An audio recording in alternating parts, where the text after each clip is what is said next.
Bienvenue dans le nexus de la fabrication de nouvelle génération. Ici, dans le monde de la fabrication de pointe, tout, mais alors vraiment tout, se joue à l'échelle du micron. On va voir ensemble pourquoi un simple faux pas, un tout petit dérapage peut avoir des conséquences, bien catastrophiques. Imaginez un peu. On ne parle pas juste d'assembler des pièces comme un puzzle. Non, là il s'agit de sculpter le futur avec une précision qui frôle la perfection. Mais voilà le truc, cette précision est incroyablement fragile. Un seul petit défaut, même un truc microscopique, et c'est tout le château de cartes qui s'écroule. Les enjeux sont colossaux. Alors, pour qu'on se rende bien compte, cette citation, elle nous donne l'échelle. On parle d'une précision de l'ordre du micron. Un micron, qu'est-ce que c'est au juste? C'est un millième de millimètre. C'est rien du tout. C'est le genre de détail qu'il faut pour les pièces d'un avion, un implant médical ou le moteur d'une fusée. Autant dire que l'erreur, ce n'est même pas envisageable. Mais alors, quel est le grain de sable qui peut enrayer cette mécanique de précision? C'est un ennemi que l'on connaît bien, il est inévitable, la détérioration de l'outil. Parce que, soyons clairs, peu importe la qualité de l'outil de coupe, il s'use, c'est physique. Son tranchant s'émousse, sa forme change, et à la fin, il casse. La question, ce n'est donc pas de savoir si ça va arriver, mais plutôt quand. Et surtout, est-ce qu'on peut le voir venir? Et c'est là justement que les choses deviennent vraiment fascinantes. Pour régler ce problème, on ne va pas juste chercher des matériaux plus costauds, non.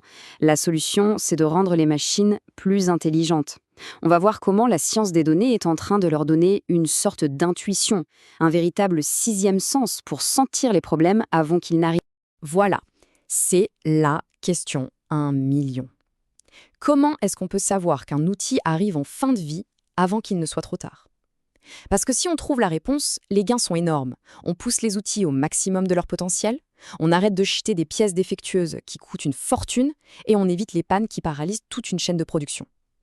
C'est le Saint Graal que les chercheurs essayent de trouver. Au premier regard, ce qu'on voit là, ça ressemble à du bruit. Un gribouillis de données, un chaos total. Mais en réalité, c'est là que se cache tout le secret. Pour un algorithme bien entraîné, ce n'est pas du bruit, non. C'est une conversation. La machine est en train de parler. Chaque pic, chaque petite variation, c'est une information sur les forces en jeu. Et quelque part, au milieu de tout ça, il y a le murmure, le signe qui annonce la casse. Alors, comment on fait pour passer de ce chaos à une prédiction claire et nette? Le processus est super logique. D'abord, les capteurs envoient un véritable déluge de données. Ensuite, on fait le tri. On passe de 3500 informations par seconde à seulement 10. Mais les 10 plus importantes. C'est là que la magie opère. Les algorithmes entrent en jeu et cherchent les petites anomalies, les motifs qui trahissent l'usure. Et à la fin, le système donne son verdict, une prédiction hyper précise de l'état de l'outil. Et est-ce que ça marche? Les résultats parlent d'eux-mêmes. À gauche, on voit que les prédictions du système collent quasi parfaitement à la réalité. C'est bluffant de précision. Et le graphique de droite le confirme. Plus c'est foncé, mieux c'est. En clair, ce fameux sixième sens artificiel, il n'est pas juste théorique. Il fonctionne. Pour de vrai.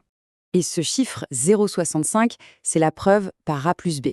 Pour ceux qui ne sont pas dans la data science, il faut comprendre que ce n'est pas juste une bonne note. C'est la confirmation que ce système est fiable. Ce n'est plus de la science-fiction, c'est un outil concret, mesurable, qui peut être déployé sur une ligne de production. Bon, on a vu le cerveau, l'intelligence de la machine. Maintenant, passons aux muscles. Parce que prédire la panne, c'est une chose. Mais quand le matériau qu'on essaie de couper est une vraie bête noire qui repousse les limites de la physique, c'est une autre histoire. Je vous présente l'Inconel 718. C'est un peu la superstar des superalliages. On le trouve dans les moteurs d'avion, les fusées, partout où ça chauffe très très fort. Son super pouvoir? Il reste hyper résistant même chauffé à blanc. Mais ce super pouvoir, c'est aussi son pire défaut. Il est incroyablement difficile à usiner. C'est un véritable cauchemar pour les outils de coupe. Alors, pour s'attaquer à ce monstre, il faut les bonnes armes. D'un côté, on a le carbure. C'est le choix classique, fiable, mais un peu lent. Et de l'autre, la céramique.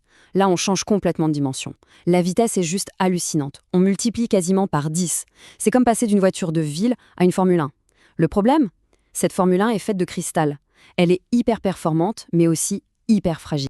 Cette phrase d'un expert, elle résume tout. Toute vibration tue les plaquettes. C'est aussi simple et brutal que ça. Avec la céramique, il n'y a aucune marge d'erreur. Zéro. La moindre petite vibration, le plus petit choc, et l'outil explose. Ça veut dire que tout doit être absolument parfait. La machine, la fixation de la pièce, la stratégie de coupe. Alors, comment on fait? Ce n'est pas une seule astuce, c'est tout un arsenal de stratégies. D'abord, on arrose la zone de coupe avec un jet de liquide de refroidissement surpuissant pour combattre la chaleur. Ensuite, on utilise des trajectoires d'outils super intelligentes qui évitent les chocs brutaux. On s'assure que la pièce est bridée de manière ultra rigide pour éliminer la moindre vibration. Et enfin, on utilise des outils au tranchant parfait pour fendre la matière proprement, sans forcer. Ok, donc on a des machines plus intelligentes, des techniques d'usinage plus fines, mais il manque une troisième pièce au puzzle. Une pièce minuscule, invisible à l'œil nu, mais absolument cruciale. L'armure qui protège l'outil lui-même. Alors, à quoi ça sert de mettre un revêtement sur un outil? En fait, c'est comme lui donner 3 super pouvoirs. Primo, une résistance à l'usure de dingue pour qu'il reste tranchant beaucoup plus longtemps. 2 yeux, un bouclier thermique pour supporter les températures infernales de la coupe. Et tertio, un effet super glissant pour réduire les frottements et obtenir une coupe plus nette. Et attention, ce n'est pas juste une couche de peinture. C'est de la haute technologie. Il y a des dizaines de recettes de revêtements. Chacune a sa spécialité. Certains sont faits pour la très haute vitesse. D'autres sont tellement durs qu'ils peuvent usiner de l'acier trempé. Il y en a même à base de diamants pour les matériaux composites. L'idée à retenir, c'est qu'il n'y a pas de solution miracle. On choisit une armure sur mesure pour chaque combat. Et comment on applique ces armures microscopiques? Il y a 2 grandes méthodes.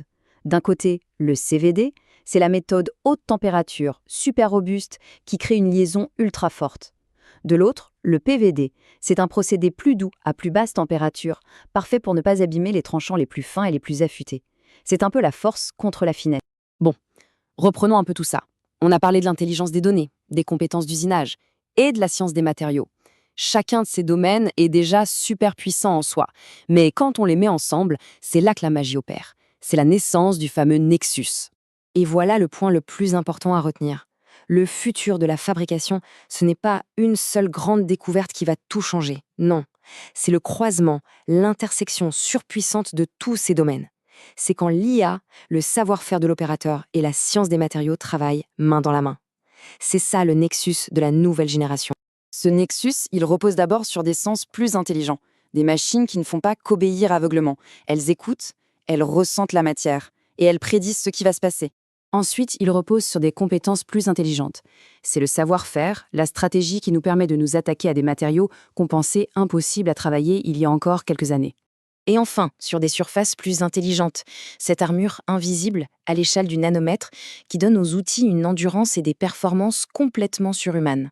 Et tout ça nous amène à une dernière question.